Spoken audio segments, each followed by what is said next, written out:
ওকে, আসসালামু আলাইকুম, সবাইকে স্বাগত আমাদের আজকের ক্লাসে। আমাকে একটু জানিয়ে দিবেন যে আমাকে দেখা যাচ্ছে কিনা এবং সবকিছু ঠিকঠাক আছে কিনা। ওকে, তো আজকে আমরা আহ শুরু করছি আমাদের আজকের ক্লাস। আজকে আমরা আলোচনা করব আমাদের অত্যন্ত গুরুত্বপূর্ণ একটা টপিক, এবং যে টপিকটা হচ্ছে আমাদের ওকে, তো আজকে আমরা হচ্ছে শব্দ নিয়ে আলোচনা করব। ওকে, ইমন আহমেদ, ওকে ফাইন। ওকে, জি ফাইন, ঠিক আছে। তো আমরা তাহলে শুরু করি আমাদের আজকের ক্লাস। ক্লাসের নোটিফিকেশনটা আসার জন্য আপনারা যে কাজটা করবেন সেটা হচ্ছে গ্রুপের সেটিং অপশনে গিয়ে, মানে অল পোস্ট একটা অপশন আছে, নোটিফিকেশন অপশনে গিয়ে অল পোস্ট দিয়ে দিবেন, তাহলে সবগুলো আসবে। আর তাছাড়া আমরা কিন্তু অ্যানাউন্সমেন্ট করে দিই, সো প্রবলেম হওয়ার কথা না। তো আসেন, আজকে আমরা আলোচনা করব আমাদের যে শব্দ রয়েছে, এই শব্দ নিয়ে আমরা আলোচনা করব। ওকে, আপন, কাইয়ুম, জি আসসালামু আলাইকুম। ওয়ালাইকুম সালাম, জি যারা সালাম দিয়েছেন।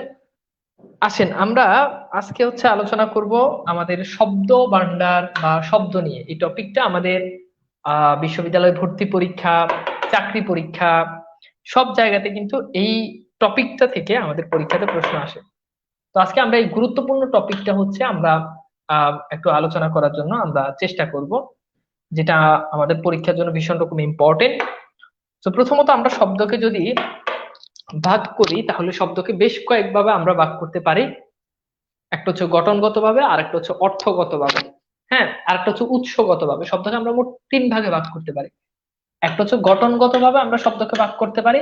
গঠনগত ভাবে শব্দ দুই প্রকার, একটা হচ্ছে মৌলিক শব্দ, একটা হচ্ছে মৌলিক শব্দ, আর একটা হচ্ছে সাধিত শব্দ। আর একটা কি, আর একটা হচ্ছে সাধিত শব্দ। আচ্ছা, অর্থগত ভাবে আমরা আবার শব্দকে তিন ভাগে ভাগ করতে পারি।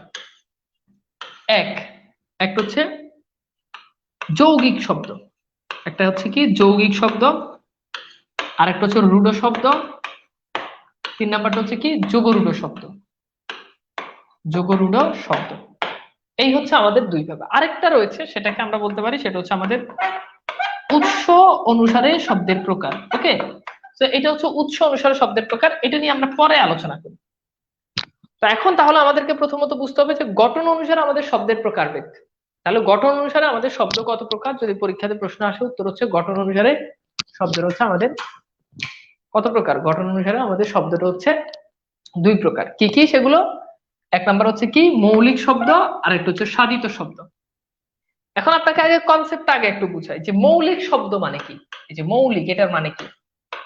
এখন খেয়াল করে দেখেন, এই যে মৌলিক শব্দ আছে, এই মৌলিক শব্দ হচ্ছে যেই শব্দটাকে আপনি ভাঙতে পারবেন না, যে শব্দটাকে কি করতে পারবেন না, ভাঙতে পারবেন না, সেটা হচ্ছে মৌলিক শব্দ। আর যেই শব্দটাকে আপনি ভাঙতে পারবেন সেটা হচ্ছে, আমাদের সহজ কথা বলে, সেটা হচ্ছে সাধিত শব্দ। যেমন আপনি দেখেন হাত, এটাকে ভাঙতে পারেন না, এটা মৌলিক শব্দ। আমি লিখলাম পা, এটাকে ভাঙতে পারেন না, এটা মৌলিক শব্দ। ফুল, এটাকে ভাঙতে পারেন না, এটা মৌলিক শব্দ। বুঝছেন? তো মৌলিক শব্দগুলোকে কখনো ভাঙা যায় না। গোলাপ, এটা মৌলিক শব্দ, কারণ গোলাপকে আপনি ভাঙতে পারেন না। এখন বললেন ভাই আমি তো ভাঙতে পারি, গো যোগ লাভ। এখন ভাই না, তো গো মানে কি? গো মানে তো গরু, লাভ মানে কি? এটা হয় না, মানে ভাঙলেই হবে না, সেটা আসলে মিনিংফুল হতে হবে। তো এখন এই যে মৌলিক শব্দ হচ্ছে, ওগুলো হচ্ছে কি, অর্থাৎ যেই শব্দটাকে আপনি সহজ কথা বললে, যে শব্দটাকে আপনি বিশ্লেষণ করতে পারেন না। এরপর নাম্বার টু, সেটা হচ্ছে সাধিত শব্দ। এখন সাধিত শব্দ কি একটু বুঝেন। সাধিত শব্দ হচ্ছে যেই শব্দটাকে আপনি বিশ্লেষণ করতে পারেন, যেই শব্দটাকে আপনি কি করতে পারেন, বিশ্লেষণ করতে পারেন। যেমন আপনি খেয়াল করে দেখেন সোনালী, এটা সাধিত শব্দ, এটাকে বিশ্লেষণ করা যায়। বিশ্লেষণ করলে পাই কি, সোনা যোগ আলী, সোনালী। আবার দেখেন আমি লিখলাম চলন্ত, এটা কিন্তু বিশ্লেষণ করা যায়। এটাকে বিশ্লেষণ করলে পাই কি, চল যোগ অন্ত, চলন্ত। বুঝছেন?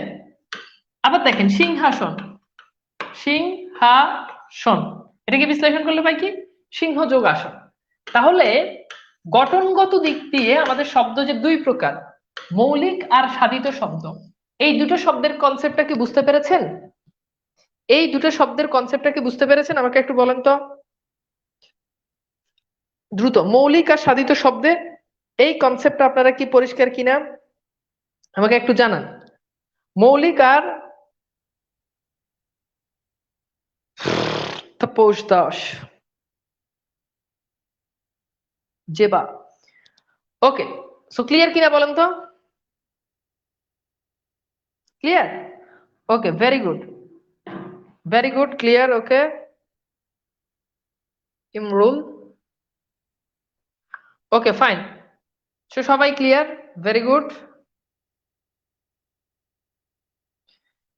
জি, মিম। ওকে, সো আমরা মোটামুটি ক্লিয়ার। এইবার আসেন অর্থগত দিক দিয়ে, আপনাদের কি মনে আছে যে অর্থগত দিক দিয়ে শব্দ কত প্রকার? একটা হচ্ছে যৌগিক শব্দ, আর একটা হচ্ছে রূঢ় শব্দ, আর একটা হচ্ছে যোগরূঢ় শব্দ।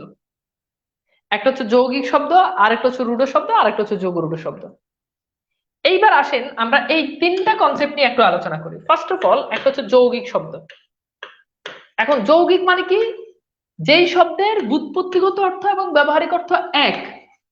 আবার বলছি, যেই শব্দের ব্যুৎপত্তি অর্থ এবং ব্যবহারিক অর্থ এক, সেটা যৌগিক শব্দ। আসলে আমরা একটু দেখি। যেমন খেয়াল করে দেখেন, মধুর, এটাকে বিশ্লেষণ করলে পাই কি? মধু যোগ র, তাই না? এটা বিশ্লেষণ করলে হয় মধু যোগ র। এখন মধুর মানে মিষ্টি, মধু যোগ র এটা মানে কিন্তু মিষ্টি। আবার খেয়াল করে দেখেন, গায়ক, গায়ক, এখন এটাকে যদি বিশ্লেষণ করি তাহলে পাই কি? গই যোগ অক। এখন দেখেন, গই যোগ অক এটা মানে গায়ক, যে গান গায়। আবার দেখেন, গায়ক মানে যে সিঙ্গার, গান গায়। ঠিক আছে? আবার ধরেন আমি লিখলাম কর্তব্য। এখন দেখেন, কর্তব্য এটাকে বিশ্লেষণ করলে পাই কি? ক্রি যোগ তব্য, কর্তব্য। এখন ক্রি মানে করা, তব্য মানে উচিত। তো কর্তব্য ক্রি যোগ তব্য এটার মানে কি? করা উচিত। আবার কর্তব্য মানে কি? করা উচিত। অর্থাৎ যৌগিক শব্দ হচ্ছে এমন শব্দ যেই শব্দটাকে ভাঙলে বা যেই শব্দটাকে বিশ্লেষণ করলে মিনিং একই, অর্থাৎ ব্যুৎপত্তিগত অর্থ যা, ব্যবহারিক অর্থ তা। ব্যুৎপত্তিগত অর্থ এবং ব্যবহারিক অর্থ যেটার একই, সেটাকে বলা হয়, সেটা হচ্ছে যৌগিক শব্দ। আমাকে একটু বলেন তো, যৌগিক শব্দটা কি ক্লিয়ার? অর্থাৎ যেটার ব্যুৎপত্তিগত অর্থ এবং যেটার ব্যবহারিক অর্থ এক, সেটাকে বলা হয়, সেটা হচ্ছে যৌগিক শব্দ। যেটার ব্যুৎপত্তিগত অর্থ এবং যেটার ব্যবহারিক অর্থ এক। ওকে, বুঝছেন? এটা বুঝছেন? Okay, clear. স্বপ্নের Roy, clear? Yes, clear. Okay, fine. এইবার আসেন রূঢ় শব্দ, একটু খেয়াল করেন। রূঢ় শব্দ কি? রূঢ় শব্দ হচ্ছে যেটার ব্যবহারিক অর্থ এবং ব্যুৎপত্তিগত অর্থ ভিন্ন। যেটার ব্যবহারিক অর্থ এবং ব্যুৎপত্তিগত অর্থ ভিন্ন, সেইটাকে বলা হয়, সেটা হচ্ছে রূঢ় শব্দ।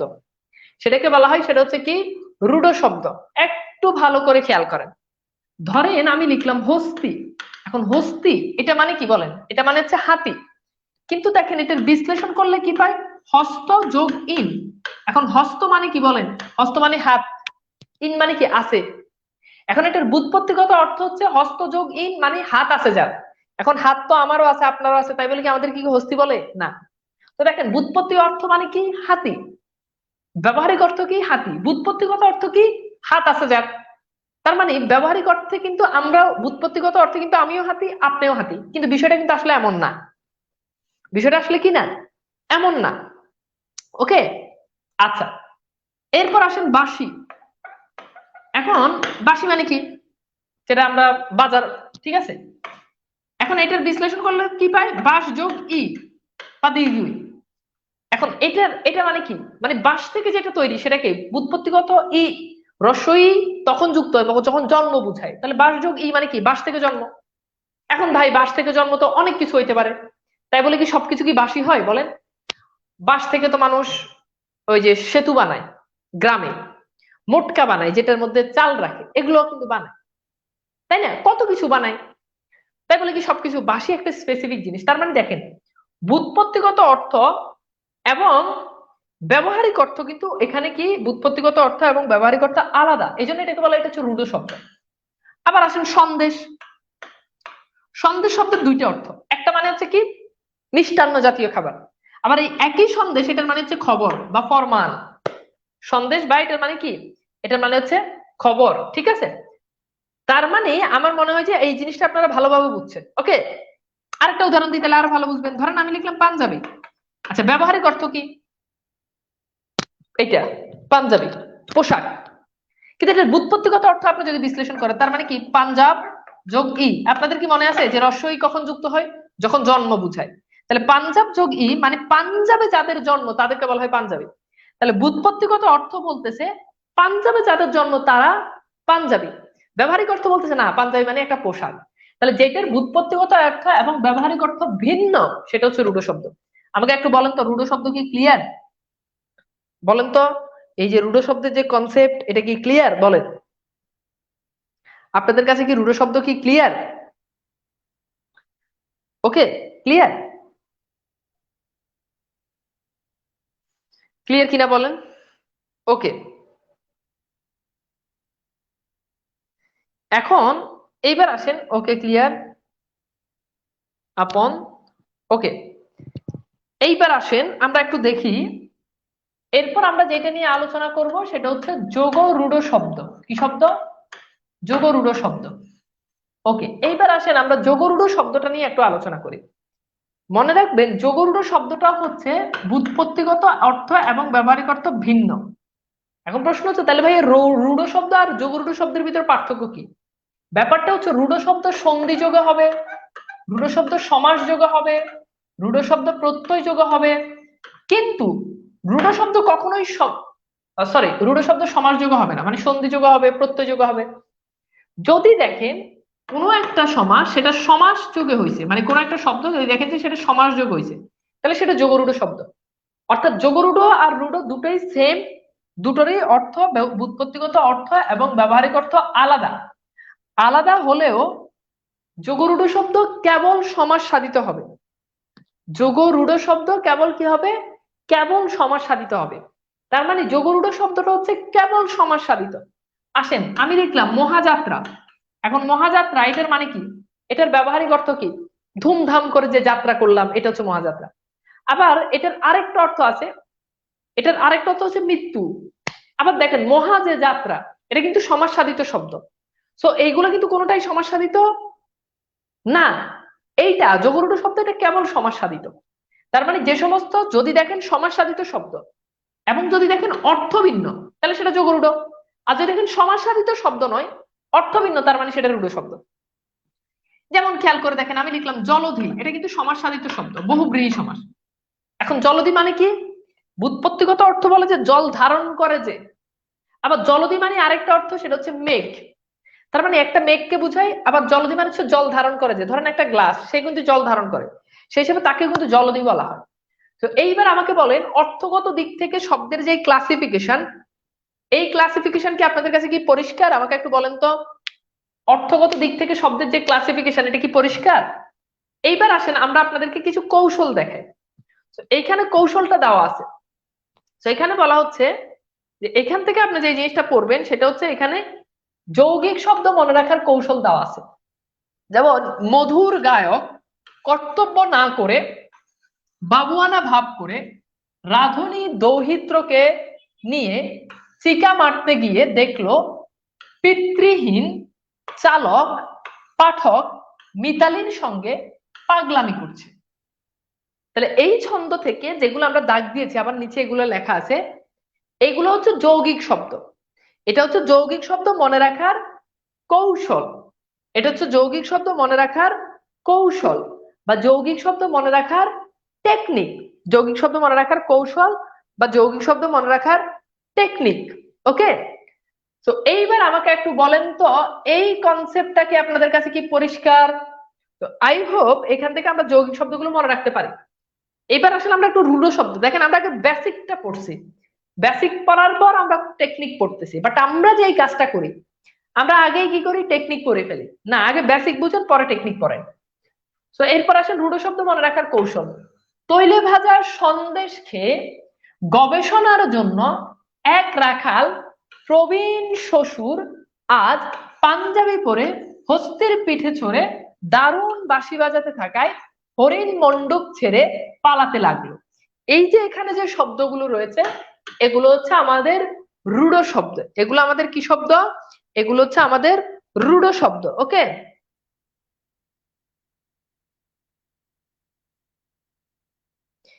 এই কয়টা শব্দ, এগুলোর বাহিরেও আরো অনেক শব্দ আছে কিন্তু আমাদের পরীক্ষাতে খালি এগুলো থেকেই প্রশ্ন আসে। মানে আপনি ভাই এগুলো পড়তে আপনি নিশ্চিত থাকেন যে এইগুলো থেকে পরীক্ষাতে কমন আসবে। ওকে, জি, এই কয়টাই যদি মনে রাখেন তাহলেই হবে। এরপর আসেন সর্বশেষ যোগরূঢ় শব্দ। রাজপুত পঙ্কজ সরজ তোলার উদ্দেশ্যে জলদিতে যাবার জন্য মহাযাত্রার আয়োজন করলো। এখানে মাত্র 5টা শব্দ, এবং আপনি বিগত সালের প্রশ্ন সলভ করলে দেখবেন যে যোগরূঢ় শব্দ থেকে এই 5টাই আসছে, এই 5টাই আসে। ওকে, সো আই হোপ যে আমাদের মোটামুটি শব্দগুলো মনে রাখার জিনিস শেষ। তো এই টপিকটা হচ্ছে শব্দের যেই ব্যাপারটা আমি আপনাকে সহজ করে দিলাম। গঠনগত দিক থেকে 2 প্রকার, এইটা আপনাকে বুঝতে হবে। অর্থগত দিক থেকে 2 প্রকার, 3 প্রকার, এটা আপনাকে বুঝতে হবে, মানে এটা বুঝার বিকল্প নাই। কিন্তু ভাই উৎসগত দিক থেকে যে প্রকারভেদ গুলো আছে এটা আপনাকে মুখস্থ করতে হবে। তাহলে আমার সাথে সাথে বলেন আমি কি বলছি। আমি বলছি যে উৎসগত দিক থেকে আমি কি বলছি, বলছি যে গঠনগত দিক থেকে এবং গঠনগত দিক থেকে এবং অর্থগত দিক থেকে এই দুটা বুঝতে হবে। তাহলে এই দুটো আমরা বুঝলাম। উৎসগত দিক থেকে যেটা, এটা আমাদেরকে মুখস্থ করতে হবে। এখন ভাই যত যাই বলেন আপনারা, আমি এগুলো জীবনেও কোনোদিন কি করতে পারবো না, মুখস্থ করে দিতে পারবো না। দেখেন একটা বিদেশি শব্দ, এইটা আপনাকে বাবা এটা কোন ধরনের শব্দ, এটা মনে রাখার কোনো কৌশল নাই। এখন কৌশল আছে এগুলোর জন্য, বাজারে অনেক গাইড বইতে, অনলাইনে দেখবেন, ইউটিউবে অনেক ছন্দ আছে। এখন সেই ছন্দগুলো মানে আপনি যদি ছন্দ মনে রাখতে পারেন মনে রাখেন, বাট আপনাকে এটা মুখস্থ করতে হবে ভাই। ছন্দ দিয়ে মুখস্থ করেন, যেমনি মুখস্থ করেন, আপনাকে এটা মুখস্থ করতেই হবে। আমি বললাম যে চকলেট কোন ধরনের শব্দ, এটা আপনাকে অবশ্যই মুখস্থ করতে হবে, মানে কোন ভাষার শব্দ, অবশ্যই আপনাকে এটা মুখস্থ করতে হবে। মুখস্থ করার কোনো বিকল্প নাই। কি নাই? কোনো বিকল্প নাই। তো এরকম আমাদের পরীক্ষাতে প্রশ্ন আসে, পরীক্ষাতে প্রশ্ন আসবে ফেরেশতা এটা কোন ধরনের শব্দ, দেখি ফার্সি, আরবি, হিন্দি, কি হবে? পরীক্ষাতে প্রশ্ন আসবে কাট্টু যেটা কোন ধরনের শব্দ, আপনাকে অবশ্যই মুখস্থ করতে হবে। সুতরাং এইগুলো মুখস্থ করার কোনো বিকল্প নাই। আবার বলছি এই টপিকটা বুঝার ব্যাপার হচ্ছে মাত্র 30%, যেই 30% আমি আপনাকে বুঝাই দিলাম, বাকি 70% আপনাকে অবশ্যই অবশ্যই ঠাড়া মুখস্থ করতে হবে।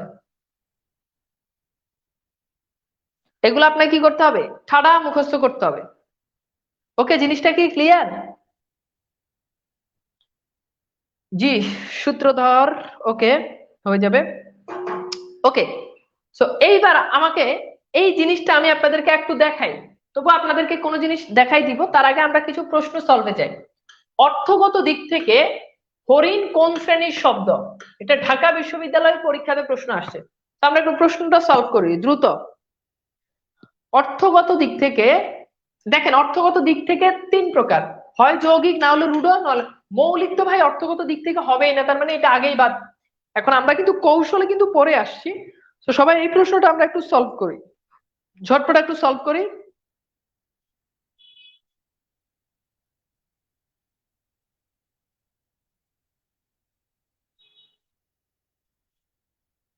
ওকে, কি হবে বলেন তো? ভেরি গুড, আমরা কিন্তু পরে এসেছি। দেখেন এই যে রূঢ় শব্দ, এখানে কিন্তু আমরা পড়েছি, না পড়ি নাই? এই যে দেখেন হরিণ, তার মানে কি হবে? এটা হবে আমাদের রূঢ় শব্দ। ওকে, আচ্ছা, এরপর আসেন চট্টগ্রাম বিশ্ববিদ্যালয়ে আসা এই প্রশ্ন, চাকরির প্রশ্নগুলো সলভ করাবো, আসতেছে সবই। গবেষণা কি ধরনের শব্দ?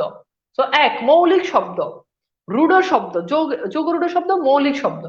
এখন গবেষণা যেহেতু এটাকে ভাঙা যায় গোযোগ এসো না, তার মানে এটা কখনোই মৌলিক শব্দ হবে না।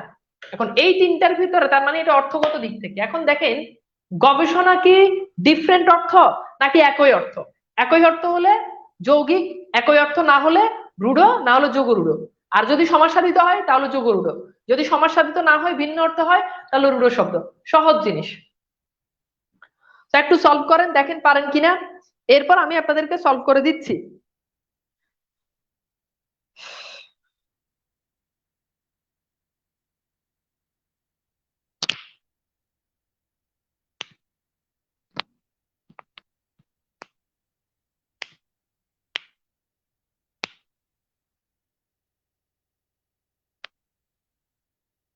আচ্ছা, তো খেয়াল করেন, প্রথম কথা হচ্ছে ভাই গবেষণা গো যোগ এসো না, এখন গো মানে কি? গো মানে হচ্ছে গরু, আর এসোনা মানে হচ্ছে খোঁজা। এখন এটার এখানে কি দাঁড়াচ্ছে? গরু খোঁজা। তাহলে ব্যুৎপত্তিগত অর্থ হচ্ছে গরু খোঁজা। আর আর গবেষণা মানে কি? অনুসন্ধান, তার মানে অর্থ ভিন্ন। অর্থ ভিন্ন হলো যৌগিক কখনোই হবে না। এখন গবেষণা এটা কি সমাস সাধিত? না। গযোগেষণা সন্ধি সাধিত। যেহেতু সমাস সাধিত না, তার মানে যোগরূঢ় হবে না, সঠিক উত্তর হচ্ছে রূঢ় শব্দ। শেষ। ওকে, এরপর আসেন আমরা একটু এইটা একটু সলভ করি। তো এইখানে বলা হচ্ছে যে যৌগিক শব্দ কোনটা। তার মানে যখনই বলছো যৌগিক শব্দ, তখন আপনার মাথায় যেই কনসেপ্টটা আসবে যে কোথায় ব্যুৎপত্তিগত অর্থ এবং ব্যবহারিক অর্থ একই। কোথায় ব্যুৎপত্তিগত অর্থ এবং ব্যবহারিক অর্থ একই। ওকে, জি আশা, ধন্যবাদ। ওকে, সুমাইয়া আশা। তো একটু বলেন, কোথায় ব্যুৎপত্তিগত অর্থ এবং ব্যবহারিক অর্থ, বুঝছেন জিনিসটা?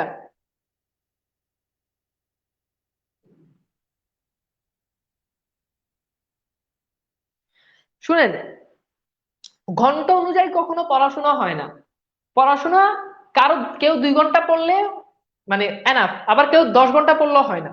তো আপনি কতক্ষণ পর্যন্ত পড়লে আপনার ভিতরে সেটা মেমোরাইজ হচ্ছে, সেটা হচ্ছে বিষয়। ওকে। ওকে, ইমরুল, পারভিন। তো উত্তর হবে কি বলেন? দেখেন, হস্তি আমরা আগেই জানি এটা রূঢ় শব্দ। গায়ক এটা আমরা একদম প্রথমেই সলভ করছি, সো আমাদের সঠিক উত্তর কি? গায়ক। ওকে, সো উত্তর হচ্ছে কি ভি। ধন্যবাদ। ওকে, ভৌমিক। আচ্ছা, এইবার আসেন আমরা একটু এইটা সলভ করি যে যোগরূঢ় শব্দ কোনটি। যোগরূঢ় শব্দ কোনটি? ঢাবি ক। আচ্ছা, এখানে কিছু চাকরির প্রশ্ন মনে হয় অ্যাড হয় নাই। তো ঠিক আছে, সলভ করেন যে যোগরূঢ় শব্দ কোনটি, অর্থাৎ কোনটার ব্যবহারিক অর্থ এবং ব্যুৎপত্তিগত অর্থ এক। কোনটার ব্যুৎপত্তিগত অর্থ এবং ব্যবহারিক অর্থ এক? আচ্ছা, এই প্রশ্নটা একটু স্কিপ করি, এটা আমার কাছে একটু প্রবলেম মনে হচ্ছে, আমরা এইটা একটু সলভ করি। তো এইখানে বলা হচ্ছে যে কোনটি রূঢ়ি শব্দ। কোনটি রূঢ়ি শব্দ বলেন তো, কোনটি রূঢ়ি শব্দ? যে কয়জন ক্লাস করে এই কয়জনই নিয়মিত ক্লাস করে, বাকিরা আসলে আর ক্লাসের ধারে কাছেই নাই। তো কি হবে বলেন, কোনটি রূঢ়ি শব্দ? এখন বুঝতে হবে যে কোনটার ব্যুৎপত্তিগত অর্থ এবং ব্যবহারিক অর্থ আলাদা। তো আলাদা কোনটার? গবেষণা, রাইট। পঙ্কজ এটা সমাস সাধিত, এই জন্য এটা হবে কি? এটা যোগরূঢ়। রাজপুত এটাও যোগরূঢ়। জলদি এটাও যোগরূঢ়। ওকে। আচ্ছা, এরপর আসলে আমরা এইটা একটু সলভ করি যে সন্দেশ অর্থগত দিক দিয়ে কোন শ্রেণীর শব্দ? সন্দেশ অর্থগত দিক দিয়ে এটা কোন শ্রেণীর শব্দ? সন্দেশ অর্থগত দিক দিয়ে কোন শ্রেণীর শব্দ? সাদিয়া। ওকে, ইটস ওকে। সো কেউ যদি অসুস্থ থাকেন এবং সে কারণে ক্লাস করতে না পারেন, সেটা ডিফারেন্ট হিসাব। বাট নিয়মিত যারা ক্লাস মিস করেন তাদের।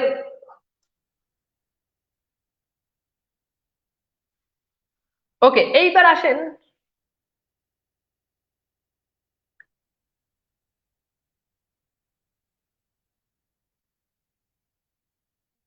ওকে, সো সন্দেশ, আমরা আগেই বলেছি যে সন্দেশ একটা মানে হচ্ছে কি খবর, আর একটা মানে হচ্ছে মিষ্টান্ন জাতীয় খাবার।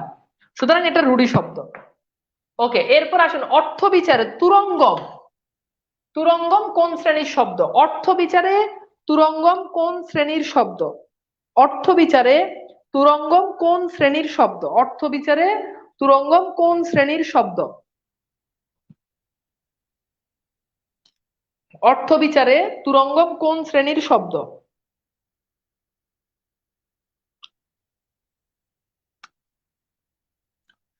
অর্থ বিচারে তুরঙ্গম কোন শ্রেণীর শব্দ? অর্থ বিচারে তুরঙ্গম কোন শ্রেণীর শব্দ? এটা সমাস সাধিত, তার মানে এটা হবে কি? যোগরূঢ়, অর্থাৎ এ। আচ্ছা, এইবার আসেন আমরা একটু দেখি আমাদের, আমরা অর্থগত বিচারে এটা খুবই ইম্পর্টেন্ট ছিল। আসেন আমরা একটু দেখি, মনে রাখুন উৎস অনুসারে বাংলা ভাষায় শব্দ, অর্থাৎ উৎস অনুসারে বাংলা ভাষায় শব্দ হচ্ছে 25%, তৎসম 25%, দেশি মাত্র 2%, বিদেশি মাত্র 8%, অর্ধ, এটা অর্থ হবে না, এটা হবে অর্ধ। অর্ধ তৎসম মাত্র 5%, আর তদ্ভব বা খাঁটি বাংলা মাত্র 60%। সবচেয়ে বেশি হচ্ছে তদ্ভব বা খাঁটি বাংলা। এই হচ্ছে আমাদের পার্সেন্টেজটা পরীক্ষাতে প্রশ্ন আসবে না। বাট এইটা আমরা একটু দেখি যে উৎস বিচার আমাদের নতুন বোর্ড বইতে, নবম দশম শ্রেণীর নতুন বোর্ড বইতে 4 শ্রেণীতে ভাগ করা হয়েছে। নাম্বার 1 একটা হচ্ছে দেশি, আর একটা হচ্ছে তৎসম বা সংস্কৃত শব্দ, এরপর হচ্ছে তদ্ভব বা খাঁটি বাংলা শব্দ, এরপর হচ্ছে বিদেশি শব্দ। অর্থাৎ নতুন বোর্ড বইতে অর্ধ তৎসম আমরা যেটাকে বলতাম, অর্ধ তৎসম, এই অর্ধ তৎসমটা আমাদের নতুন বোর্ড বইতে নাই। অর্ধ তৎসমটা নতুন বোর্ড বই থেকে কি হয়েছে, বাদ দিয়ে দেওয়া হয়েছে। ওকে ফাইন, আসেন আমরা একটু দেশি শব্দগুলো নিয়ে একটু আলোচনা করি। তো দেশি শব্দের কিছু কৌশল আপনাদেরকে বলি। যেমন জীবজন্তু ও পশু পাখির নাম, এগুলো দেশি শব্দ। যেমন খেক শিয়াল, যেমন বাবুই, যেমন হুতুম, যেমন হাড়ি চাচা, যেমন বানর, বাদুর। এই জীবজন্তু এবং যদি পশু পাখির নাম হয় তাহলে সেটা হচ্ছে দেশি শব্দ। মাছের নাম বুঝালে সেগুলো দেশি শব্দ।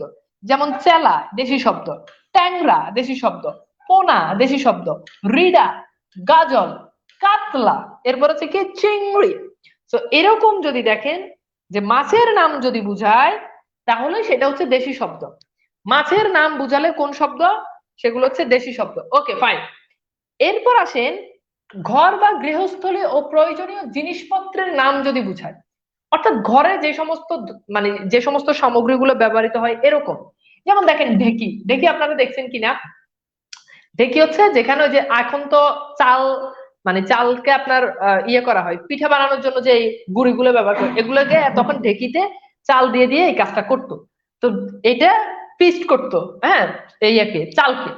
এরপর আসেন পাতিল, এরপর আসেন বাখারি, বাচালি, চারি, কুলা, হাঁড়ি, জাতা, মটকা। মটকা হচ্ছে যেখানে ওই যে ধান রাখে বা চাল রাখে, চুলা, খড়, বটি। কোচ, কোচ হচ্ছে কি ওই যেটা দিয়ে মাছ শিকার করে। ওকে, ঝাঁটা, লাঠি, চিমটা, পিছা, পিছা মানে ঝাড়ু, বোসা, মই, সেউতি, সেউতি মানে কি, সেউতি মানে হচ্ছে ওই যে নৌকার ভিতরে, নৌকাতে দেখবেন পানি পানি উঠে, পানি উঠলে তখন হচ্ছে কি ওই পানিটা ফেলা মানে একটা কাঠের একটা ইয়ে দিয়ে পানিগুলো ফেলে দেয়, এটাকে বলা হয় সেউতি। ইত্যাদি এখানে অনেকগুলো দেওয়া আছে, এইগুলো মানে ঘর বা ঘরের গৃহস্থলী জাতীয় যেগুলো রয়েছে। এরপর হচ্ছে কিছু কিছু ফল ও সবজির নাম দেশি শব্দ। যেমন জলপাই, তেঁতুল, টক, লাউ, কদু, দুন্দুল, থানকুনি, থোর, আটা, ডাব। থোর মানে কি জানেন, থোর হচ্ছে ওই যে কলা গাছের ভিতরে দেখবেন কলার প্রথমে মানে কলা হওয়ার আগে একটা থোর ধরে, এই থোরটা অনেকটা আপনার খয়েরি কালারের, এটা হচ্ছে থোর। তো এগুলো হচ্ছে দেশি শব্দ। অন্যান্য আরো কিছু দেশি শব্দ আছে, এগুলো একটু পড়ে নিবেন, যে এইটার একটা স্ক্রিনশট দিয়ে নেন, এটা গুরুত্বপূর্ণ, যে অন্যান্য দেশি শব্দ। এইবার আমাকে বলেন দেশি শব্দের কনসেপ্টটা কি মোটামুটি ভাবে কি পরিষ্কার হয়েছেন? দেশি শব্দের যে কনসেপ্ট, এটা কি আমরা কি মোটামুটি আমাদের কি মানে ক্লিয়ার বলা চলে? দেশি শব্দের কনসেপ্টটা আমাদের কি clear? Okay, so I hope যে আমরা মোটামুটি আমাদের যে দেশি শব্দের যে কনসেপ্ট আছে সেটা আমরা বুঝতে পারছি। ওকে, ওকে, ওকে, এইবার আসেন আমরা, ওকে, দেশি শব্দ আমাদের ক্লিয়ার। এইবার আসেন আমরা একটু চলে যাই তৎসম শব্দ চেনার কৌশল। মানে যে এখানে আসলে সবকিছু আপনাকে মুখস্থ করতে হবে, বাট কিছু কৌশল আমি আপনাদের কাছে শেয়ার করছি, আর কিছু না। প্রথমত হচ্ছে শব্দের মধ্যে যদি রেপ থাকে ইংরেজি শব্দ বাদে, সেগুলো হচ্ছে তৎসম শব্দ। যেমন দেখেন সূর্য, এটা সূর্য হবে, রেপ আছে। বর্ণ, সুকর্ণ, ধর্ম, এগুলো কি শব্দ, এগুলো তৎসম শব্দ। ওকে, আচ্ছা, নাম্বার 2 রিকার যদি থাকে সেগুলো তৎসম শব্দ। যেমন দেখেন কৃষক, ঋণ, কৃপণ, তৃণ, নিত্য, গৃহ, এগুলো তৎসম শব্দ। মূর্ধন্য ষ যদি থাকে এবং মূর্ধন্য যদি থাকে, মূর্ধন্য ষ এবং মূর্ধন্য থাকলে সেগুলো তৎসম শব্দ। যেমন মানুষ, এই যে দেখেন মূর্ধন্য ষ আছে, অন্বেষণ মূর্ধন্য আছে, অগ্রহায়ণ মূর্ধন্য আছে, ব্যাকরণ মূর্ধন্য আছে। অর্থাৎ মূর্ধন্য এবং যদি মূর্ধন্য ষ থাকে সেগুলো তৎসম শব্দ। যুক্ত ব্যঞ্জনে যে বর্ণগুলো থাকে, যুক্ত ব্যঞ্জন, সেগুলো সেগুলো তৎসম শব্দ। যেমন দেখেন শিক্ষা, চক্ষু, হস্তু, অম্লান, এই যে এগুলো যুক্ত ব্যঞ্জনে আছে, ঠিক আছে জি, মুখস্থ করার এগুলোর কোনো বিকল্প নাই। ফলা থাকলে, যেমন এই যে চন্দ্র রফলা আছে, মৎস্য জফলা আছে, যতই টেকনিক দিই ভাই আলটিমেট দিন শেষে আপনার মুখস্থ করতে হবে। ব্যাঘ্র, ধূম্র, রফলা থাকলে মানে ফলা থাকলে। ক্রমবাচক শব্দ প্রথম, যেমন প্রথম, দ্বিতীয়, একাদশ, দ্বাদশ, এগুলো আর কি। এরপর আসেন ক্ষীয় অথবা এই যে এগুলো কিন্তু যুক্ত ব্যঞ্জন, এই নিয়মটা আমরা আগে পড়ছি। যেমন এই যে রক্ষা, বক্ষণ, ক্ষীয়টাই তো যুক্ত ব্যঞ্জন, তো যুক্ত ব্যঞ্জন থাকলে এমনি তৎসম শব্দ। এরপর আসেন 8 নাম্বার হচ্ছে স্ন যদি থাকে, যেমন উষ্ণ, হ্যাঁ, কৃষ্ণ, তো এটাও যুক্ত ব্যঞ্জন। ওকে, মহাকাশ সংক্রান্ত শব্দগুলো যেমন নক্ষত্র, উল্কা, নিহারিকা, ধূমকেতু, গ্রহ, চন্দ্র, এরপর আসেন হিন্দু ধর্ম সংক্রান্ত যে সমস্ত শব্দ রয়েছে, রামায়ণ, মহাভারত, পূজা, তৎসম সন্ধি এবং বিসর্গ সন্ধি। অর্থাৎ সন্ধির ক্ষেত্রে আমরা তৎসম এবং বিসর্গ সন্ধি যেগুলো পড়েছি ওই শব্দগুলো তৎসম শব্দ, ঠিক আছে। এরপর আসুন 10টা দিকের নাম, এগুলো তৎসম শব্দ। 10টা দিকের নাম, এগুলো কি শব্দ? 10টা দিকের নাম তৎসম শব্দ। যেমন আসুন উত্তর, দক্ষিণ, পূর্ব, পশ্চিম, বায়ু, ঈশান, অগ্নি, নৈঋত্য, ঊর্ধ্ব, অধ। 7টা বারের নাম ও 12 মাসের নাম। 7 মাস 12 মাস, 7 বার 12 মাস, এগুলো তৎসম। যেমন শনি, রবি, আষাঢ়, শ্রাবণ। এরপর আসুন তৎসম উপসর্গযোগে গঠিত শব্দ তৎসম, এগুলো আমরা পড়েছি, তৎসম প্রত্যয় দিয়ে গঠিত, এগুলো তৎসম। এছাড়া আরো কিছু গুরুত্বপূর্ণ তৎসম শব্দ রয়েছে, এটার একটা স্ক্রিনশট দিয়ে নেন। অর্থাৎ এটা ছাড়াও আরো কিছু ইম্পর্টেন্ট বা গুরুত্বপূর্ণ তৎসম শব্দ রয়েছে, যেগুলো আপনি বাসায় ভালো করে একটু পড়ে নিবেন, যেগুলো বাসায় ভালো করে কি করবেন, পড়ে নিবেন। Okay fine. ওকে, সো আমাকে একটু বলেন তো তৎসম শব্দের কনসেপ্টটা কি মোটামুটি পরিষ্কার? বলেন, তৎসম শব্দের কনসেপ্টটা কি আপনাদের কাছে মোটামুটি পরিষ্কার? বলেন তো তৎসম শব্দের কনসেপ্ট কি মোটামুটি পরিষ্কার হয়েছেন কিনা? ওকে, যদি হন তাহলে আসেন আমরা একটু চলে যাই। অর্থাৎ এগুলোকে আমরা কোনো টেকনিক দিতে পারি না, এই জন্য এখানে নিয়ে আসছি। অর্ধ তৎসম এটা এখন আর নাই, ঠিক আছে, অর্ধ তৎসমটা এটা এখন আর আলোচনা করা হয় না। এখন আসে তৎসম আর অর্ধ তৎসমের ভিতরে একটু পার্থক্যটা দেখে। কৃষ্ণ এটা তৎসম, কেষ্ট এটা অর্ধ তৎসম। এবার কৌশলটা হচ্ছে অর্ধ তৎসম শব্দ যেগুলো, এগুলো সাধারণত অপ্রচলিত হবে, অপ্রচলিত। যেমন চন্দ্র, এটা কি হবে? চন্দর। এখন দেখেন, আপনি কি চন্দ্র বলেন না চন্দর বলেন? বলেন, আপনি চন্দর বলেন না, তার মানে চন্দর এটা অপ্রচলিত, এই জন্য এটা হচ্ছে অর্ধ তৎসম। চর্মকার, চম্মোয়ার, এটা আমরা কখনো বলি না, এই জন্য এটা অর্থ। আমরা ক্ষুধা বলি কিন্তু খিদে খুব একটা বলা হয় না, এই জন্য এটা অর্ধ তৎসম। অর্থাৎ অর্ধ তৎসম শব্দগুলো অপ্রচলিত। অ্যাডমিশন বলেন, যা বলেন, জব পরীক্ষা বলেন, বিসিএস পরীক্ষা বলেন, সব কিছুর জন্য আপনি নতুন বোর্ড বই ফলো করবেন না পুরান বোর্ড বই ফলো করবেন, সেটা বিষয় না। 9-10 এর বই ফলো করার মানে 9-10 এর বই পড়ে রাখলে ভালো, কিন্তু 9-10 এর বই শুধু 9-10 স্টুডেন্টের জন্য বানাইছে। এটা একটা বিশ্ববিদ্যালয় ক্যান্ডিডেটের জন্য বানায় নাই, এটা একটা জব ক্যান্ডিডেটের জন্য বানায় নাই।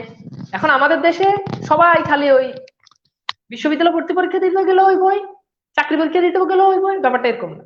তো ব্যাপারটা হচ্ছে আপনি সমন্বয় করে পড়েন, যদি পারেন তাহলে 2টা বই সমন্বয় করে পড়েন, নতুন আগের 2টা সমন্বয় করে পড়েন। আর নাইলে এগুলো বাদ দিয়ে আপনি যেই বইটা পড়তেছেন, যে গাইড বইটা পড়তেছেন সেটা ফোকাস করেন, কারণ গাইড বইটা অনেক বেশি ইনফরমেশন থাকে। আচ্ছা, এরপর দেখেন পথ্য বলে থাকি কিন্তু পথ্যি বলি না, বৃষ্টি বলি কিন্তু বৃষ্টি বলি না। এখন বৃষ্টি এটা কিন্তু এভাবে আমরা কেউ লিখি, এটা অপ্রচলিত, এই জন্য এটা অর্ধ তৎসম। সূর্য বলি কিন্তু সুরজ বলি না, এই জন্য সুরজ অর্ধ তৎসম। আর যেটা প্রচলিত সেগুলো হচ্ছে তৎসম, যেটা প্রচলিত সেটা হচ্ছে তৎসম। যেমন আমরা ষোড়শ বলি কিন্তু ষোলহ, এটা কেউ বলি না। ষোলো বলি কিন্তু ষোলহ, এটা কেউ বলি না, এই জন্য এটা অর্ধ তৎসম। আমরা স্বামী বলি কিন্তু স্বামী, এটা আমরা কিন্তু কেউ বলি না, তো স্বামীটা হচ্ছে কি অর্ধ তৎসম। নিমন্ত্রণ বলি কিন্তু নেমন্তন্ন বলি না, এই জন্য এটা হচ্ছে কি অর্ধ তৎসম। এবার আমাকে একটু বলেন তো যে তৎসম আর অর্ধ তৎসমর ব্যাপারটা কি ক্লিয়ার? তৎসম আর অর্ধ তৎসমর কনসেপ্টটা কি আপনাদের কাছে পরিষ্কার? আমাকে একটু বলেন তো তৎসম আর অর্ধ তৎসমের কনসেপ্টটা কি পরিষ্কার, বলেন তো।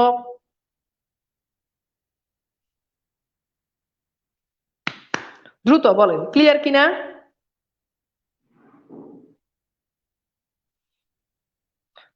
ওকে ফাইন, আই হোপ যে আপনারা এই ব্যাপারটা মোটামুটি আপনারা ক্লিয়ার। এইবার আসেন আমরা আপনাদেরকে কিছু কথাবার্তা বলি। এবার আসেন আমরা কিছু তদ্ভব বা খাঁটি বাংলা শব্দ নিয়ে আলোচনা করি। তদ্ভব বা খাঁটি বাংলা শব্দ, এখন আমরা পড়বো তদ্ভব বা খাঁটি বাংলা শব্দ। কি পড়বো বলেন? তদ্ভব বা খাঁটি বাংলা শব্দ। ওকে,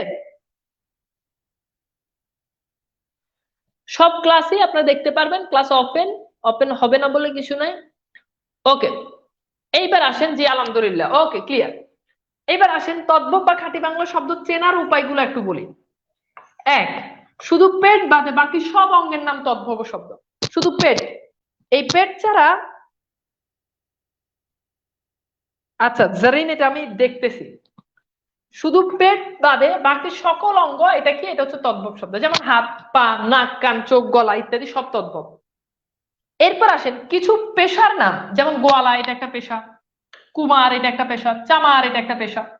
এই জন্য এগুলো হচ্ছে তদ্ভব বা খাঁটি বাংলা শব্দ।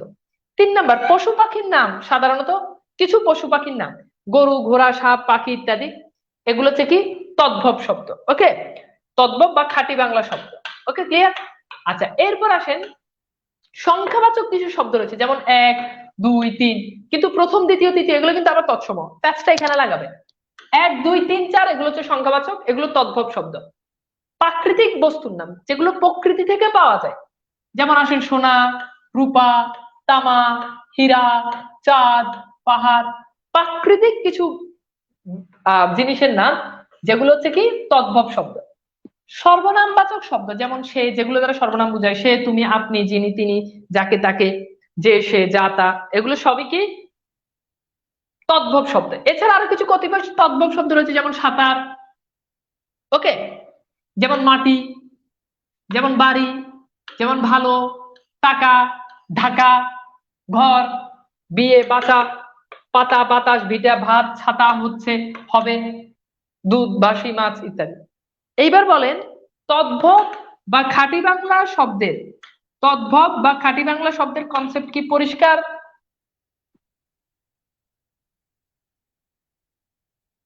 ওকে, ক্লিয়ার? বলেন দ্রুত দ্রুত।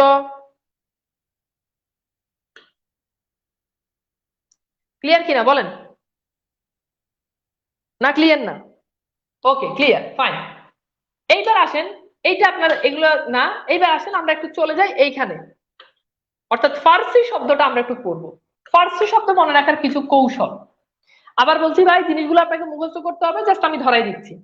নাম্বার 1, একটা হচ্ছে আইন সংক্রান্ত সকল শব্দ আরবি, অর্থাৎ আইন সংক্রান্ত যত শব্দ আছে সকল শব্দ আরবি। গুরুত্বপূর্ণ জিনিস খেয়াল করেন, আইন সংক্রান্ত সকল শব্দ আরবি, কিন্তু আইন নিজেই ফার্সি। আইন সংক্রান্ত সকল শব্দ কি আরবি, কিন্তু আইন নিজেই ফার্সি, যেমন আদালত, হাকিম, মুহুরি ইত্যাদি ইত্যাদি। নাম্বার 2 বলা হচ্ছে শব্দের শেষে যদি কর, গর থাকে এবং তা যদি পেশা বুঝায়, তাহলে তা ফার্সি শব্দ। যেমন দেখেন সওদাগর, গর আছে এবং সওদাগর এটা কিন্তু একটা পেশা। জাদুকর, কর আছে, এটা কিন্তু একটা পেশা। কারিগর, এটা একটা পেশা।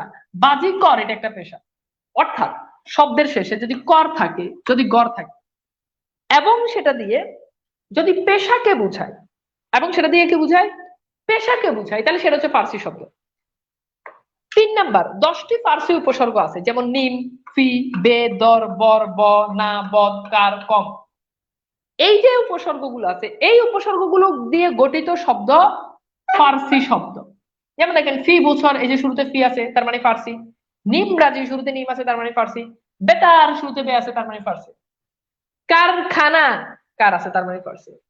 তার মানে আমার মনে হয় যে ফার্সি শব্দের যে বিষয় আদি, এটা অনেকটা আমাদের কাছে মনে হয় যে ক্লিয়ার। এরপর আসেন 4 নাম্বার কৌশল।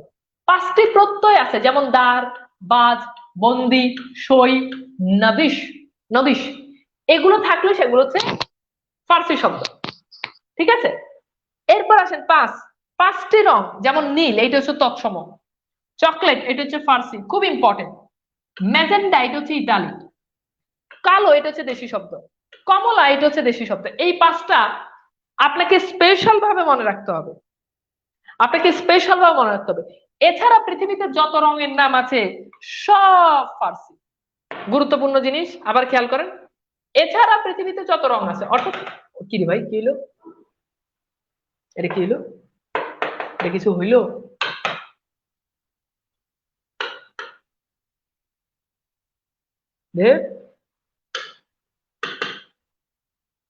আচ্ছা, একটু খেয়াল করেন। ওকে ওকে ওকে, সো খেয়াল করেন যেখানে ছিলাম, অর্থাৎ এই 5টা রং ছাড়া পৃথিবীতে যত রং আছে, এই 5টা রং ছাড়া পৃথিবীতে যত রং আছে প্রত্যেকটা রং হচ্ছে কি ফার্সি। আচ্ছা, কিছু বাদ্যযন্ত্রের নাম ফার্সি, যেমন একতারা, দোতারা, সেতারা, সেতার। ওকে, তো এইবার আমাকে বলেন বাকি আরবি আছে, এগুলো আপনাকে আপনার বই থেকে, যেই বই পড়েন ভাই, বাংলাদেশের সব বইতে এখন বললেন না ভাই এটার জন্য কোন বই পড়বো, সব বইতে একই জিনিস দেওয়া আছে। হিন্দি আছে, উর্দু আছে, এগুলো ভাই আপনাকে মুখস্থ করে ফেলতে হবে। কি করতে হবে? মুখস্থ করতে হবে। ওকে, তো আমাকে একটু বলেন তো যে এই টপিকটা আপনাদের কাছে কি ক্লিয়ার কিনা, বা এই টপিকের এই কনসেপ্ট আপনাদের কাছে আসলে পরিষ্কার কিনা। তো জিনিসটা হচ্ছে ভাই, আপনাকে জিনিসগুলো আমি রিডিং পড়ানোর কোনো বিষয় না, এটা আপনাকে মুখস্থ করতে হবে, এটা আপনাকে পড়তে হবে, এরপর এটা আপনাকে পরীক্ষা আনসার করতে হবে। এর বাহিরে বিকল্প কিচ্ছু এখানে হবে না, এখানে আপনাকে বিকল্প কিছুই হবে না। ওকে, তো ঠিক আছে, সবাই ভালো থাকবেন, সুন্দর সুস্থ থাকবেন। আল্লাহ হাফেজ।